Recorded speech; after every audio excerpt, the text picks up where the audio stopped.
మొత్తానికి ఈ car race సంబంధించిన విషయంలో మనీ లాండరింగ్ జరిగినట్టు కూడా సమాచారం అందినట్టు తెలుస్తా ఉన్నది. సో ఎట్లా చూడొచ్చు ఇది? అంటే ఎక్కడి నుంచి జరిగింది మనీ లాండరింగ్?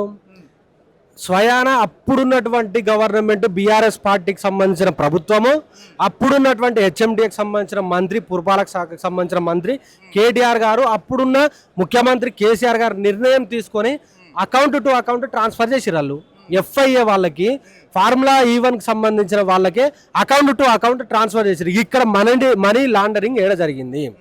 ఎక్కడ కూడా మనీ లాండరింగ్ జరగలేదు. మనీ లాండరింగ్ జరిగిందని చెప్పేసి ఈ యొక్క కాంగ్రెస్, ఈ రేవంత్ రెడ్డి అనేటోడు డైవర్ట్లో పాలిటిక్స్ లో భాగంగా ఇవాళ ఒక పెద్ద దుకాణం తీసుకొచ్చి తెలంగాణ రాష్ట్ర ప్రజల ముందు పెట్టిండు. కానీ ఇక్కడ ఆర్థిక పర్మిషన్ తీసుకోలేదు అన్నట్టు కూడా ఆరోపిస్తున్నటువంటి పరిస్థితి కనిపిస్తా ఉన్నది కదా. హెచ్ఎండి అనేది అటానమస్ బాడీ బై, అటానమస్ స్వయం ప్రతిపత్తి నిర్ణయాలు తీసుకునే దాని యొక్క రైట్స్ ఉన్నాయి. ఇప్పుడు తెలంగాణ రాష్ట్రానికి కానీ హైదరాబాద్కి సంబంధించిన బ్రాండ్ ఇమేజ్ పెరగాలి, ఇక్కడ పెట్టుబడులు రావాలి, ఇక్కడ యువతకి ఉద్యోగాలు రావాలనే ఉద్దేశంలో భాగంగా కేటీఆర్ గారు, కేసీఆర్ గారు నిర్ణయం తీసుకున్నారు. అప్పుడు ఏదైతే సంస్థ ఏదైతే ఉన్నదో ప్రైవేట్ సంస్థ, గ్రీన్కో సంస్థ, మధ్యలో మాకు లాభాలు వస్తలేవు, దీంట్లో మాకు లాభాలు రావట్లేదు, ఓన్లీ గవర్నమెంట్కి లాభాలు వచ్చినాయి, ఇక్కడ యువతకు ఉద్యోగ కల్పనలు వచ్చినాయి, మాకు లాభాలు వస్తలేవు అని చెప్పేసి ఒక్కసారి కండక్ట్ చేసి మధ్యలో తప్పుకున్నది. తప్పుకున్నప్పుడు ఏం చేయాలి? వాళ్ళతోటి 3 సంవత్సరాల అగ్రిమెంట్ ఉన్నది. 23, 24, 25, 24లో కండక్ట్ చేయాలి అని అంటే ఏం చేయాలి? రేపటి రోజున ఎవడైనా వస్తాడు, తర్వాత మనమైతే మొదలు డబ్బులు అయితే ఆర్థిక అనుమతులు మీరు వద్దనుకున్నారు. ఆర్థిక అనుమతులు కాదు, నీకు తెలుస్తలేదు. ఈడ హెచ్ఎండిఏ అనేది independent body, that is an autonomous body. వాళ్ళు స్వయంగా నిర్ణయం తీసుకునే యొక్క రాజ్యాంగంలో ఉన్నది. నీకు దానికి ఈ మన క్యాబినెట్ నిర్ణయాలు తీసుకోవడం, క్యాబినెట్లో అప్రూవల్ తీసుకోవాల్సిన అవసరం లేదు. దానికి హెచ్ఎండిఏకి చైర్మన్ ఎవరు? ముఖ్యమంత్రి. హెచ్ఎండిఏకి వైస్ చైర్మన్ ఎవరు? పురపాలక శాఖ మంత్రి. కేసీఆర్ గారు, కేటీఆర్ గారు ఎట్ ద సేమ్ టైం అప్పుడు ఉన్నటువంటి సెక్రటరీ. వీళ్ళు తీసుకున్న నిర్ణయంలో భాగంగానే తెలంగాణ రాష్ట్రం కోసం, లేదంటే ఏదో కేసీఆర్ ఇంట్లకో, కేటీఆర్ జేబులకో, కేటీఆర్ అకౌంట్లకో, కేటీఆర్కి సంబంధించిన వాళ్ళ అకౌంట్లకు డబ్బులు రాలే. మీరు గమనించండి. ఈ కేసులో జైలుకి వేయాలనుకుంటే మాత్రం బాజాప్తగా రేవంత్ రెడ్డినే జైలుకి వేయాలి. ఎందుకంటే దీనివల్ల తెలంగాణ రాష్ట్రం యొక్క ప్రతిష్ట భంగపాటైంది. అదేవిధంగా తెలంగాణ రాష్ట్రానికి సంబంధించిన పైసలు వాళ్ళ దగ్గర ఆగిపోయినాయి. నువ్వు కండక్ట్ చేయడం చేతగాక ఈ గాడిదలకు నేను ఒకటే సవాల్ ఇస్తున్నా. మొన్నటికి మొన్న జరిగినటువంటి అందాల పోటీలల్లా 200 నుంచి 300 కోట్ల వరకు, 200 నుంచి 300 వరకు ఖర్చులు పెట్టారు కదా వీళ్ళు. మరి దానికి సంబంధించిన క్యాబినెట్ అప్రూవల్ ఉందా అంటున్నాం మేము. బాజాప్తగా దేనికి కూడా వాళ్ళు ఇండిపెండెంట్ అటానమీలోకి సంబంధించిన డబ్బులు, ఆ వెసులుబాటు ఉంటుంది వాళ్ళకు, రాజ్యాంగంలో ఆ వెసులుబాటు ఉన్నది. దానికి సంబంధించిన రేవంత్ రెడ్డి కూడా చేసుకుంటాడు, దాంట్లో తప్పు లేదు. అది ఒక తెలంగాణ రాష్ట్రానికి సంబంధించిన ఖ్యాతి, ప్రతిష్ట, పరువుకు సంబంధించిన విషయము. ఆ కొడుకులకు సిగ్గు లేక, శరం లేక, ఎటువంటి కనీస అవగాహన లేక వాళ్ళకి తెలియదు ఈ ఫార్ములా అంటే ఏంటో తెలియదు, ఈ ఫార్ములా ఎక్కడెక్కడ జరుగుతుందో కూడా తెలియదు.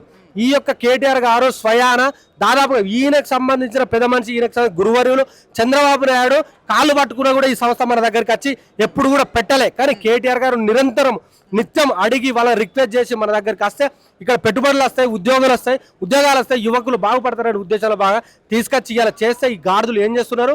సోయి ఉండదు వీళ్ళకి ఏం కావాలి? ఇక్కడ యువతకు ఉద్యోగాలు వద్దు, ఇక్కడ పెట్టుబడులు వద్దు, ఈ మొత్తం ఇక్కడి నుంచి ఆంధ్రాకి వెళ్ళిపోవాలి, అందులో బాగా దీన్ని నాశనం చేయాలని చెప్పేసి వీళ్ళదే కుట్ర అదంతా డైవర్ట్ చేస్తారు అన్నట్టు. మీరు గుర్తుపెట్టుకోండి, ఫస్ట్ కేటీఆర్ గారి మీద ఇన్వెస్టిగేషన్ ఎప్పుడు జరిగింది? హైడ్రాకి సంబంధించిన ఇక్కడ దుకాణం బాగా పెద్ద ఎత్తున లొల్లులు జరిగే క్రమంలో కేటీఆర్ గారి మీద ఫస్ట్ ఏసీబీకి సంబంధించిన విచారణ స్టార్ట్ చేసింది. మళ్ళీ ఇప్పుడు వచ్చింది. ఇప్పుడు దేనికి వచ్చింది? రేపటి రోజున స్థానిక సంస్థలు ఎన్నికలు వస్తున్నాయి. అదేవిధంగా రేపటి రోజున 22వ తారీఖు నాడు ఆంధ్రాలో బంకచర్ల ప్రాజెక్టుకు సంబంధించిన టెండరింగ్ పిలుస్తూ ఉన్నారు. మన గోదావరికి సంబంధించిన నీళ్లను మొత్తం గత్యంతరం మన యొక్క అవసరం లేకుండా, మన యొక్క ఇన్ఫర్మేషన్ లేకుండా, మన యొక్క ఏం లేకుండా, సిడబ్ల్యూసికి సంబంధించిన లేకుండా, అదేవిధంగా వాళ్ళకి ఏది లేకుండా వాళ్ళు ఆ ప్రాజెక్టుకి దాదాపు 85,000. దీనికి సంబంధించిన విషయంలో కేటీఆర్ గారు అరెస్ట్ కాబోతున్నాడా అంటే? అరెస్ట్ చేస్తారు కావచ్చు, అధికారం వాళ్ళ దగ్గర ఉన్నది. అరెస్ట్ చేస్తారు కాదు, ఎంతమందిని చేస్తావు? ఇక్కడ తెలంగాణ రాష్ట్రానికి ఈ వాళ్ళు పోరాటాల యోధులు వాళ్ళు.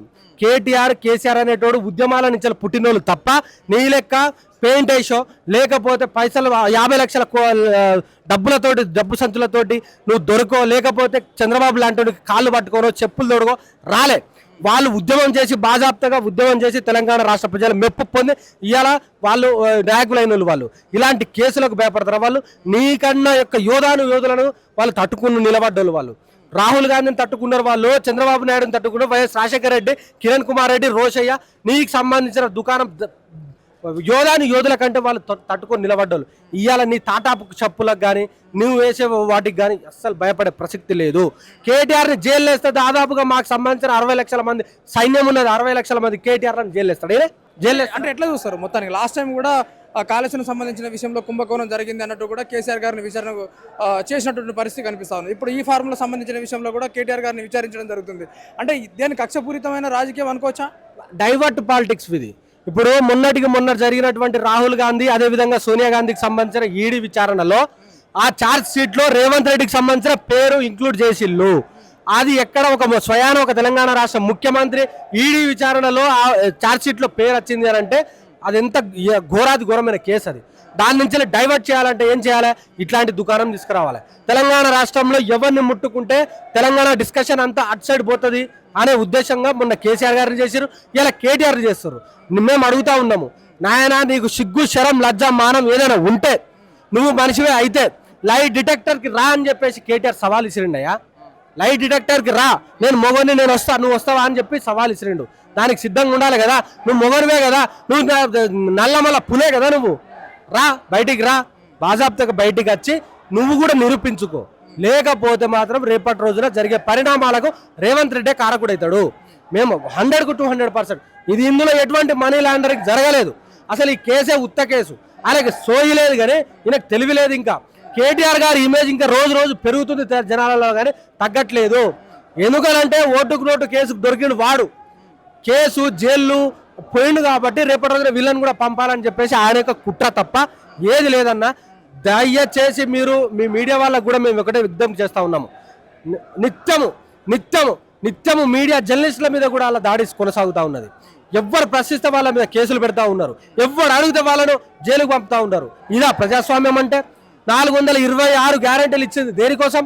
అడగాలి కదా, మేము మాకు వచ్చిన హక్కుల కోసం మేము అడగాలి కదా, మాకు రావాల్సిన వాటా కోసం మేము అడగాలి కదా. చర్యకు ప్రతి చర్య జరుగుతుంది అన్నట్టు కూడా చెప్తున్నట్టు పరిస్థితి. లాస్ట్ టైం మీరు బీఆర్ఎస్ లో అధికారంలో ఉన్నప్పుడు కూడా కేసులు పెట్టినట్టు సందర్భాలు కనిపిస్తున్నాయి అన్నట్టు కూడా చెప్తున్నారు. ఎక్కడ అంటే ఆయన ఓటుకు నోటు కేసులో దొరికిండు కాబట్టి జైలుకు పోయిండు. దానికి ఏం సంబంధము? ఎవరైనా మర్డర్ చేస్తే వాడు జైలుకు పోతాడు కదా. సేమ్ టైం రేవంత్ రెడ్డి అనేటోడు కూడా జైలుకు పోయాడు. ఇవాళ నువ్వు ఆ జైలుకు పోయినావని చెప్పేసి చర్యకి ప్రతి చర్యగా ఇవాళ వీళ్ళని వేద్దాం అనుకుంటున్నావా? కాని పని కదా అది కాని పని కదా. నువ్వు ఎన్ని చేసినా ఆడికి పోయేసరికి కోర్టుకు ఆడికి పోయేసరికి భంగపాటు తప్పదు. ఎందుకనంటే న్యాయస్థానాల మీద నమ్మకం ఉన్నది, చట్టాల మీద గౌరవం ఉన్నది, మాకు ఎవ్రీథింగ్ మాకు ఉన్నది. ఎందుకనంటే ప్రశ్నించే రైట్ కేటీఆర్కు ఉన్నది. ఆయన తెలంగాణ రాష్ట్ర ప్రజల తరపున నిలబడతాడు, కొట్లాడతాడు, అదేవిధంగా ఈ నిలదీస్తాడు. ప్రతి ఒక్కరు ఒక అగ్గిపిడిగా అవుతాడు. ప్రతి ఒక్కరు ఈయన అన్నట్టు అణుబాంబులు అన్నాడు కదా, మానవ బాంబులు ప్రతి ఒక్కరు అవుతారు కావచ్చు. ఎవరిని ఆపలేం. ఎందుకంటే వాళ్ళు జనాల నుంచి వచ్చిన లీడర్లు, వాళ్ళు జనం నుంచి వచ్చిన లీడర్, వారు ప్రజా నాయకులు వాళ్ళు. అందుకోసం వాళ్ళని కాపాడుకోవాల్సిన బాధ్యత మా మీద ఉన్నది. రేపటి రోజు తెలంగాణ రాష్ట్రానికి వాళ్ళ అవసరము, వాళ్ళ యొక్క నాలెడ్జ్ అవసరము, వాళ్ళ పనితీరు అవసరం, వాళ్ళ నాయకత్వం అవసరం. కాబట్టి మేము వాళ్ళని కాపాడుకోవాలి. రేపటి రోజున కేటీఆర్ని జైలు వేస్తే మాత్రం ఈ తెలంగాణ రాష్ట్రము చాలా అగ్నిగుండంలో అయ్యే ప్రమాదం అయితే ఉన్నది. కాబట్టి దయచేసి చూసుకొని కేటీఆర్ గారు నిజంగానే తప్పు చేసి ఉంటే, కేటీఆర్ గారు నిజంగానే దాంట్లో మనీ లాండరింగ్లో పాల్పడి ఉంటే జైలుకి వేయండి. అనవసరమైన కేసు పెట్టి ఏదో కేసు పెట్టి ఇరికేయాలని చూస్తే మాత్రము ఖబర్దార్ జాగ్రత్త అని చెప్పేసి హెచ్చరిస్తా ఉన్నాం మేము.